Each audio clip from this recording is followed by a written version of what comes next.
Hi students, welcome back to our channel Achieve Excellence in Commerce by Mansi Javeri. So आज हम class 12 statistics का blueprint देखने वाले हैं जिसका कोड है 135। 2023-24 के लिए ये ब्लूप्रिंट है। चाहे आप गुजराती मीडियम के स्टूडेंट हो, चाहे आप इंग्लिश मीडियम के स्टूडेंट हो, ये ब्लूप्रिंट सेम ही है, राइट। जो सैम्पल पेपर आया है उसी के ऊपर से ये ब्लूप्रिंट पूरा बनाया है। तो सेक्शन ए से एफ तक आपको आएंगे। सेक्शन ए 1 मार्क्स का होगा, बी 1 मार्क्स का क्वेश्चन आंसर होगा, सी 2 मार्क्स का क्वेश्चन होगा, डी में एक क्वेश्चन का 3 मार्क्स, ई में 4 मार्क्स के क्वेश्चन, एफ में 5 मार्क्स के क्वेश्चन होंगे, जो आई गेस सबको पता ही होगा, राइट। सेक्शन ए में क्वेश्चन नंबर लिखा है 1 से 20 नंबर के एमसीक्यू आएंगे, बी में 21 से 30 नंबर तक क्वेश्चन आएंगे, सेक्शन सी 31 से 39 तक के क्वेश्चन है। सेक्शन डी जो है आपका उसमें 40 से 51 नंबर तक के क्वेश्चन आएंगे, देन ई में 52 से 55 तक के क्वेश्चन आएंगे, और लास्ट में सेक्शन एफ में आपको 56 से 61 तक के क्वेश्चन नंबर आएंगे, राइट। सबको पता है ए एंड बी में कोई भी ऑप्शन नहीं मिलने वाला है, कंपल्सरी आपको ये अटेंड करना ही है। सेक्शन सी में आपको टोटल 9 क्वेश्चन मिलेंगे, आपको कोई भी 7 अटेंड करना है, राइट। तो मैंने लिखा है 7 आउट ऑफ 9। सेक्शन डी में भी आपको ऑप्शन मिलेंगे, 8 क्वेश्चन आपको अटेंड करना है और टोटल क्वेश्चन आपको मिलेंगे 12। देन सेक्शन ई में आपको 3 क्वेश्चन लिखना है और टोटल क्वेश्चन मिलेंगे 4। सेक्शन एफ में आपको कोई भी 4 अटेंड करना है और टोटल क्वेश्चन मिलेंगे 6। Okay, so we are starting from the index number. Index number जो है उसमें आपको 2 एमसीक्यू आएंगे। स्टेट में एक अच्छी बात ये है कि हर एक लेसन में से एमसीक्यू आने वाले हैं। ओके, सो इंडेक्स नंबर जो है उसमें आपको 2 एमसीक्यू आएंगे। सेक्शन बी में आपको एक क्वेश्चन आएगा। सेक्शन सी जो है उसमें भी आपको इंडेक्स नंबर में से एक क्वेश्चन आएगा, राइट। सेक्शन डी में यहाँ पे देखने वाली बात है 2 क्वेश्चन आने वाले हैं। इंडेक्स नंबर में से सेक्शन डी में 2 क्वेश्चन आएंगे। ई का सबको ही पता है, पार्ट 1 में से कुछ नहीं आएगा, और एफ यहाँ से कुछ नहीं आता है, ये फिक्स ही रहता है, राइट। सेक्शन ई जो है वो पार्ट 1 में से कोई भी क्वेश्चन नहीं आएगा, और सेक्शन एफ में एक क्वेश्चन आपको इंडेक्स नंबर में से देखने को मिलेगा। तो यहाँ पे विदाउट अगर आप ऑप्शन देखते हो वेटेज, ये हो जाएगा 12 मार्क्स और ये हो जाएगा with option 16 marks, right. Okay, then next linear correlation, हमारा सेकेंड लेसन। 2 एमसीक्यू इसमें से भी आएंगे। सेक्शन बी जो है उसमें आपको एक क्वेश्चन करना है, ज़्यादातर हर एक लेसन में से आपको एमसीक्यू करना है, एंड 1 मार्क्स की प्रिपरेशन स्टार्ट कर ही देना है। कोई भी लेसन आपका ऐसा नहीं है जो ए या बी में ऑप्शन में निकल सकता है, आपको कंपल्सरीली करना ही है। सेक्शन सी जो है उसमें आपको सेकेंड लेसन में से एक क्वेश्चन आएगा। सेक्शन डी जो है उसमें आपको यहाँ पे एक क्वेश्चन देखने को मिलेगा, एंड सेक्शन एफ में यहाँ पे आपको 2 क्वेश्चन मिलेंगे, है ना, 2 क्वेश्चन मिलेंगे यहाँ पे आपको। So total again without option 12 marks and with option ये हो जाएगा 18 marks, right. Okay, the next one lesson is third one, हमारा लीनियर रिग्रेशन। उसमें भी आपको 2 एमसीक्यू आएंगे and 1 short question. Section C में अगेन एक क्वेश्चन आएगा। सेक्शन डी में यहाँ पे वापस से देखो 2 क्वेश्चन आने वाले हैं, जैसा फर्स्ट लेसन का ब्लूप्रिंट है वैसा ही थर्ड लेसन का है, राइट। और डायरेक्टली सेक्शन एफ में यहाँ पे एक क्वेश्चन देखने को मिलेगा। तो जो वेटेज ऊपर फर्स्ट लेसन का है वही थर्ड लेसन का भी है। नेक्स्ट है हमारा टाइम सीरीज लेसन नंबर 4। उसमें भी वापस से आप देखेंगे 2 एमसीक्यू यहाँ से भी आएंगे। सेक्शन बी जो है एक क्वेश्चन आएगा, and then the section C में आपको एक क्वेश्चन यहाँ से देखने को मिलेगा। सेक्शन डी में भी एक क्वेश्चन आएगा, पर यहाँ पे देखो एफ में वापस से 2 क्वेश्चन आएंगे। जो सेकेंड लेसन का ब्लूप्रिंट है वैसा ही लेसन नंबर 4 का है। सो यहाँ पे same 12 marks and with option 18 marks का हो जाएगा, राइट। तो अगर आप सिर्फ और सिर्फ पहले पार्ट 1 के भी एमसीक्यू कर लेते हो तो आपके लिए बेनिफिट में ही हो आप, और सेक्शन बी में भी देखो हर एक लेसन में से है, और ये दोनों चीज़ें कंपलसरी में है। तो आई सजेस्ट कि शुरू ही कर देना स्टेट में एमसीक्यू पढ़ना हर एक लेसन का, एंड सेक्शन बी की भी प्रिपरेशन शुरू कर देना, क्योंकि 10 मार्क्स का आएगा सेक्शन बी और आपके मार्क्स कट हो या आप अफोर्ड नहीं कर पाएंगे, राइट। चलिए, सो प्रोबेबिलिटी में देखेंगे।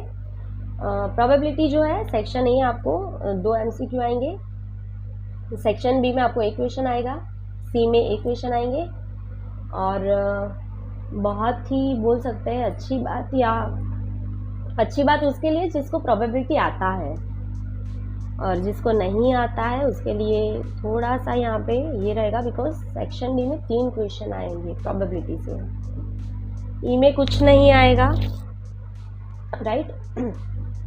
अगर आपको आता है प्रोबेबिलिटी तो अच्छी बात है, सेक्शन डी में 3 क्वेश्चन आने वाले हैं। जिसको नहीं आता है उसके लिए यहाँ पे थोड़ी सी डिफ़िकल्टी होगी, पर आप क्या कर सकते हो वो मैं सॉल्यूशन आपको बताऊंगी लास्ट में। यहाँ पे आपको टोटल 12 मार्क्स है, और विथ ऑप्शन प्रोबेबिलिटी का लेसन हो जाएगा 14 मार्क्स का। Clear? Okay. Then the random variable जो है उसमें आपको देखो सबसे ज़्यादा MCQ यहाँ से आ रहे हैं, 3 MCQ यहाँ से आएंगे। सेक्शन बी यहाँ पे 1 मार्क्स का होगा। सेक्शन सी में आपको एक क्वेश्चन आएगा, डी में यहाँ पे आपको 2 क्वेश्चन आएंगे, एंड यहाँ पे ई में कुछ नहीं आएगा।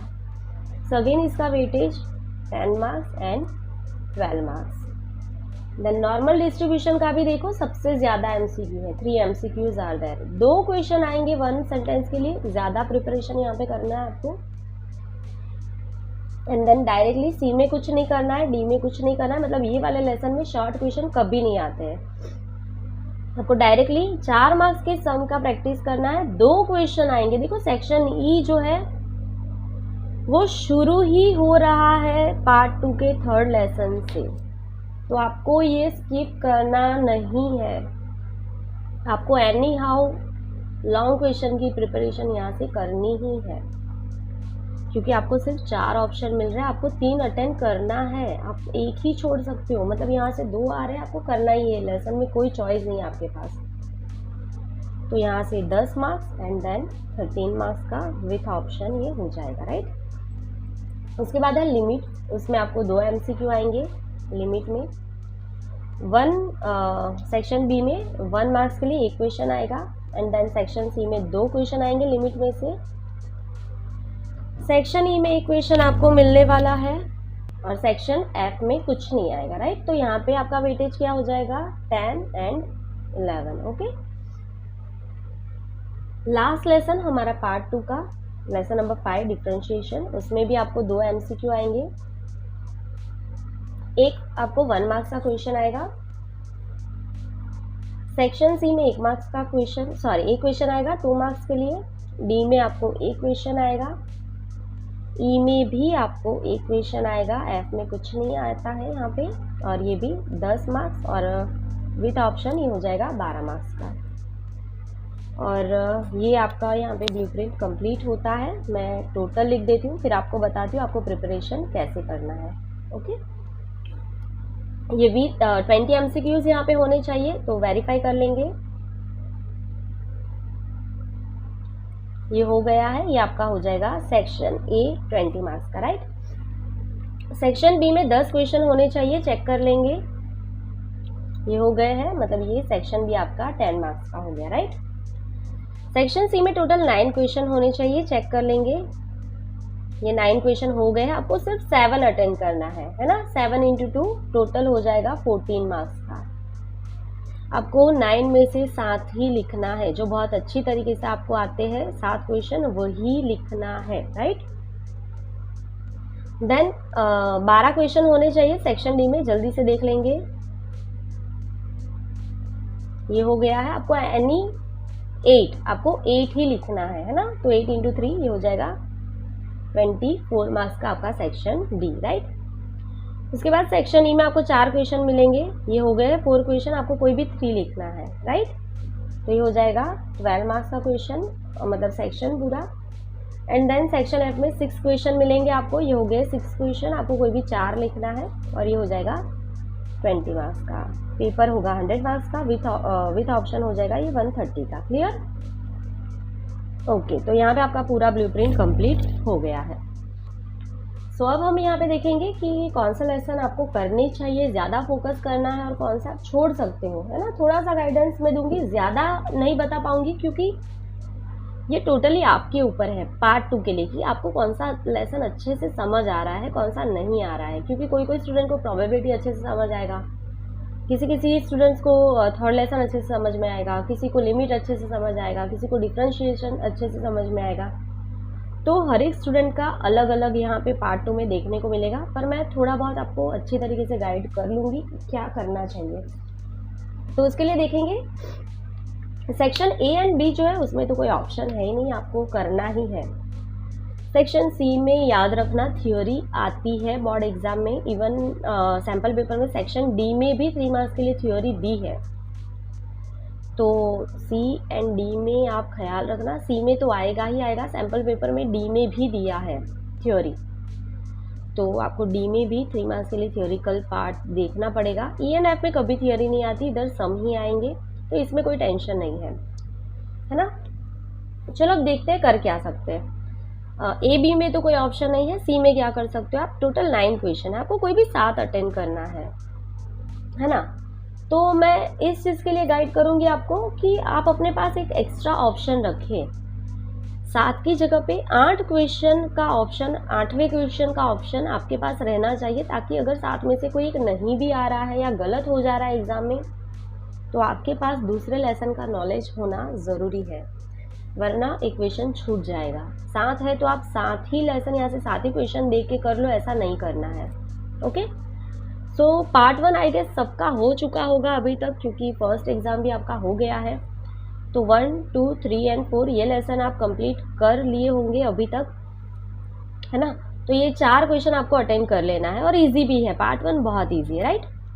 मैं बात करूँगी प्रोबेबिलिटी के बारे में, जिन बच्चों को नहीं समझ आता है, ज़्यादातर जिन बच्चों को मैं जानती हूँ उसको प्रॉब्लम जो है वो प्रोबेबिलिटी में ही ज़्यादातर होती है। हालांकि इतना डिफ़िकल्ट नहीं है, बट स्टिल लेसन लंबा है, क्वेश्चन ज़्यादा है, और बच्चे ज़्यादातर नहीं कर पाते हैं। तो ये मैं यहाँ से ऑप्शन में निकालने का आपको गाइड कर सकती हूँ कि ये आप सेक्शन सी में ऑप्शन में निकाल दीजिए प्रोबेबिलिटी। तो अब आप देखिए 4 क्वेश्चन यहाँ से होंगे, ये 5वां क्वेश्चन रैंडम वेरिएबल से, 6, 7 और ये 8 एक्स्ट्रा जो आपको रखना ही है और करना ही है। सिर्फ यही कंडीशन में आप प्रोबेबिलिटी स्किप कर सकते हो, बाकी के सारे लेसन आपको अच्छी तरीके से समझ के प्रिपरेशन करना है। क्लियर? ओके, आई गेस समझ आ गया होगा। एक ऑप्शन रखना ही है आपको, ऐसा नहीं है कि एक और लेसन छोड़ दो, ऐसा नहीं करना है सेक्शन सी के लिए स्पेशली। अब बात करते हैं सेक्शन डी के बारे में। टोटल देखो 12 क्वेश्चन है, आपको 8 जो है लिखना है।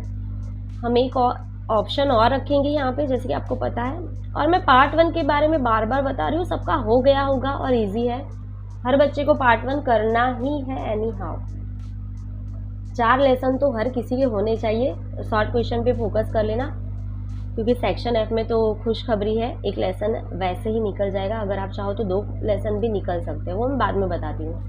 पहले ये देखो, सेक्शन डी में आप पूरा पार्ट 1 कर लो, तो यहाँ से आपके कितने क्वेश्चन हो जाएंगे, तो देखो 6 क्वेश्चन हो गए। सिर्फ पार्ट 1 के 4 लेसन करने से ही 6 क्वेश्चन हो जा रहे हैं। तो आपको कितने चाहिए, और 2 ही क्वेश्चन चाहिए। तो ये 2 क्वेश्चन शॉर्ट क्वेश्चन आप सेकंड लेसन से कर लो। एक ऑप्शन में आपको रखना है तो डिफरेंशिएशन आप रखेंगे एक्स्ट्रा, है ना।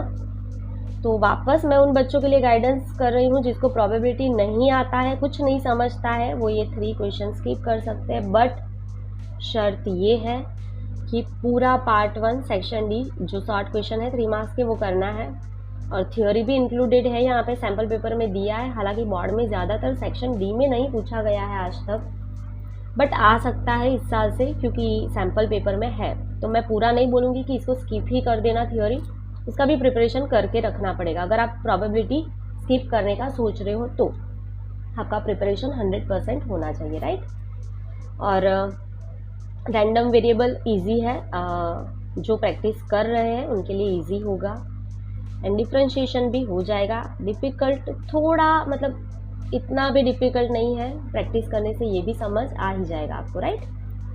तो ये बात कर ली हमने सेक्शन डी के बारे में। अब मैं उन बच्चों के बारे में भी बताना चाहूँगी कि जिनको प्रोबेबिलिटी अच्छी तरीके से समझ आ गया है और वो श्योर है कि ये 3 क्वेश्चन कर ही लेंगे, तो फिर वो इन केस ये वाले 2 लेसन स्किप कर सकते हैं। अगर आपको श्योरिटी है कि मुझे प्रोबेबिलिटी बहुत अच्छी तरीके से समझ आता है, तो उस कंडीशन में आप ये 3 क्वेश्चन अटेंड करके ये दोनों लेसन छोड़ सकते हैं, पर पार्ट 1 नहीं छोड़ना है, राइट। और जो यहाँ से भी सेक्शन सी अटेंड करना चाहते हैं प्रोबेबिलिटी का, वो ये लेसन या तो लास्ट लेसन, दोनों में से कोई एक लेसन को छोड़ सकते हैं अपने कन्वीनियंस के हिसाब से, राइट। अब सबसे इम्पॉर्टेंट हमारा लेसन है सेक्शन ई में 2 क्वेश्चन थर्ड लेसन से है। मैं बार बार बता रही हूँ, यहाँ पे कोई ऑप्शन नहीं है, मोस्ट IMP लेसन है, इसको आप नहीं छोड़ सकते हो। पार्ट 1 को नहीं छोड़ना है। अगर आप नॉर्मल डिस्ट्रीब्यूशन छोड़ देते हो तो आपका सेक्शन ई शुरू ही नहीं होगा, क्योंकि देखो आप 2 क्वेश्चन है यहाँ पे, समझ रहे हो, सेक्शन ई की शुरुआत ही नॉर्मल डिस्ट्रीब्यूशन से होगी, तो ये लेसन नहीं छोड़ सकते हो आप, किसी भी हालत में सीखना ही है ये। और 4 ही क्वेश्चन है, 3 अटेंड करना है, तो तीनों लेसन आपको करना है, यहाँ से कुछ भी ऑप्शन में नहीं निकालना है आपको, क्लियर। ओके, अब लास्ट सबसे इजी हमारा सेक्शन है, बहुत ही इजी है, 6 क्वेश्चन आने वाले हैं, कोई भी 4 आपको लिखना है। मैं सजेस्ट करूँगी कोरिलेशन कर लो, टाइम सीरीज के 2 क्वेश्चन कर लो, 4 हो गए, तो 2 लेसन आपके यहाँ पे ऑप्शन में निकल जाएंगे। बाकी इंडेक्स नंबर भी इजी है एंड कोरिलेशन भी इजी है, रिग्रेशन इजी है, टाइम सीरीज सबसे इजी है क्योंकि कम सम है और कम सम में मार्क्स ज़्यादा मिल रहे हैं, 2 क्वेश्चन आने वाले, और क्या चाहिए यहाँ पे, है ना। तो ये आपके ऊपर है, कोई भी 2 क्वेश्चन यहाँ से आप हटा सकते हो आपकी मर्ज़ी के अकॉर्डिंग। लेसन सारे इजी है, कोई भी एक ऑप्शन में ज़्यादा रखना, मतलब ये 2 कर रहे हो, अगर ये 2 कर रहे हो, 4 हो गया, कोई भी एक और प्रैक्टिस कर लेना, ये दोनों लेसन में से दोनों मत निकाल देना, है ना। ओके, सो आई होप कि आपको पूरा समझ आ गया है ब्लूप्रिंट, कैसे प्रैक्टिस करना है स्टेट में, कैसे 100 मार्क्स लाना है, वो समझ आ गया होगा। कुछ भी डाउट अगर है अभी भी आपको, तो कमेंट सेक्शन में कमेंट कर सकते हो। आज के लिए बस इतना ही। Thank you for watching, keep learning, take care.